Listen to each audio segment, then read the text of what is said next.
Well, I'm at Fillmore Central High School right now. Fillmore Central Falcon football team back at the state tournament, volleyball back at the state tournament as well. Chris Mensink, head coach of the football team, joining us, and you guys got it done against Lewiston Altura on Friday night, coach. And the ground game and the ground and pound worked very efficiently and very well based on the statistics. Yeah, yeah, I got to give credit to our offensive line. Going into the game, that was kind of the game plan, and they took it upon themselves and really did a nice job and opened up some amazing holes for our running backs and Kane Larson, our quarterback, Bryden Ball, and Grant Daniels and Quincy Kazi to run through. So very effective on the ground. I think we had Kane had over 200 yards and Quincy had over 100 himself. So anytime you can move the ball efficiently on the ground like that, you got to be pleased. And third down efficiency seemingly was a big stat both ways for you. You were 6 of 8 on third downs, and defensively, Lewiston Altura just 2 of 9. What allowed that statistic to go your way in really both directions on Friday night? Yeah, well, I think you and I have talked about it here, numerous times. That's where ball games are won and lost. And I think, like I said, our offensive and defensive lines are very physical, and they take pride in stopping the run and running the ball. And at this time of year, you got to be able to do that. So, and credit to our offensive coordinators and our defensive coordinators. I thought we really kept them guessing and mixing it up well in the run game with different blocking and different assignments, and really watching what they were trying to do and countering that offensively and defensively. So our kids executed, and the communication was good. So I think you put all those pieces together, and I think that's what made it happen on Friday night. And throughout the majority of the game, you held that two-score lead and you kept your distance from Lewiston Altura.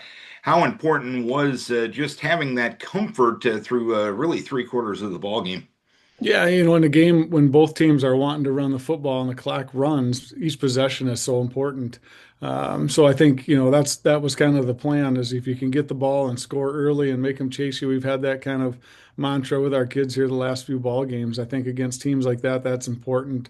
Because, like I told our kids, we're kind of built for this. If our offense has the ball and we can keep the chains moving, and the clock is another one of the enemies, so we got to keep that running, and their execution and continue to move the chains was critical, and stopping them on third downs was critical. They got within, it was 18-14 at one time, but our kids' response to that, and coming back and putting another score on the board to increase that to 2 scores. It's important to have that 2-score lead as you're calling plays and things. It's just more comfortable for everybody.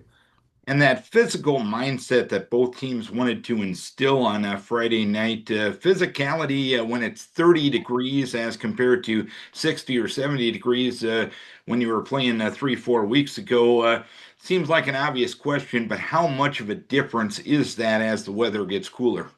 Well, I think that's huge, and we always preach to our kids. It's the weather is the same for both sides. That's not going to change. That's not an excuse. We still have to execute. We still have to do what we need to do and take care of ourselves, and our kids buy into that as they should. And very, very proud of the kids' response and effort.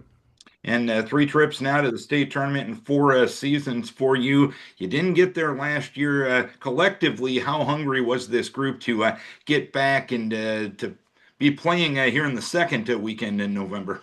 Yeah, I think that's a perfect way to describe it. Hungry is what these kids are, and each day you can see it in their preparation and their focus.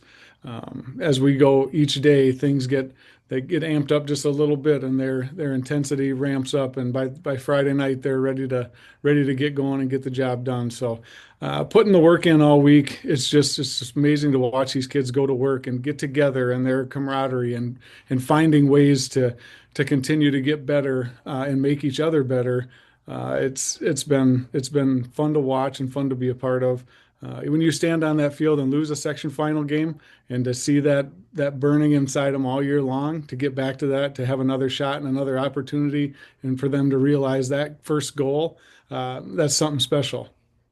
And it's easy to have that desire and that motivation right after the loss last year. How were you able to sustain that and point that in a positive direction to get back to the state tournament because it's easy right after a loss, but sustaining that motivation is the challenge.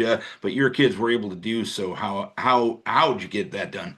Yeah, I think we work with our kids on goal setting. After the season's over, we come together as a group and say, what is our goals for next year?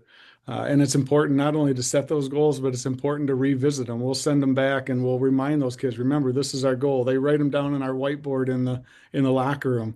And when a goal is reached, they check it off. To see that visual day in and day out, and to remind them.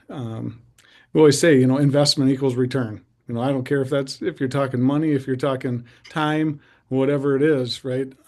If you put the time in, that's the first thing. You got to have that investment, and that's what makes it all worthwhile, and that's what makes it so rewarding at the end to see that hard work come to realization and to have those kids reach that goal.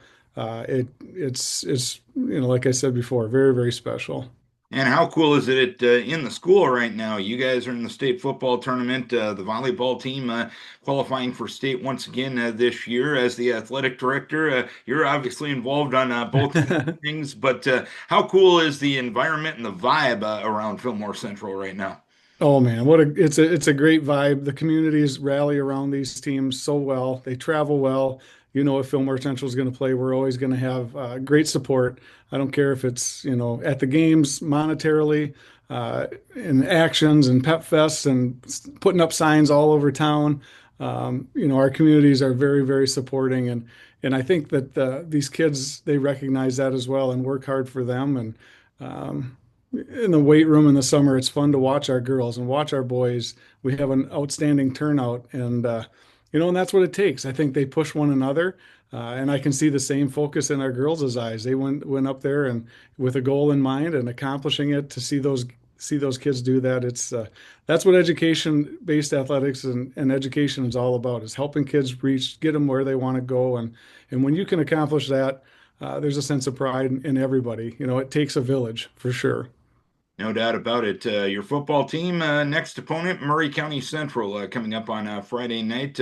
What have you been able to figure out about them as you get ready for this week of practice? Yeah, I think, watching film on them, they're very similar. They take a lot of pride in their offensive line and their physicality, and that's what they did in the section final game to pull that out, and we're able to control the clock and not make mistakes. And that's their game plan. They want to keep the ball away from you and move the ball. They're physical and they got some size up front, and I feel like they feel that's their strength, and we feel like that's one of our strengths as well. So it's going to be an interesting matchup, kind of strength against strength there. So looking forward to that opportunity. And like I said, our section final and our first round state games are two of our closest away games this year. So it'll be nice to have a closer game, and I'm sure our kids and communities will travel well. Hopefully, our volleyball team can win on Thursday night. They play at 7 o'clock in St. Paul, and if they win, they may play at 3 o'clock on Thursday. So hopefully, those people can get a chance to get up there and then make it back partway to Harmony and stop in Rochester to support that football team. And you bring up good points. Sometimes in the first round of state, you're traveling maybe 2.5 hours. You guys, a little over an hour, that has to be a pretty good feeling.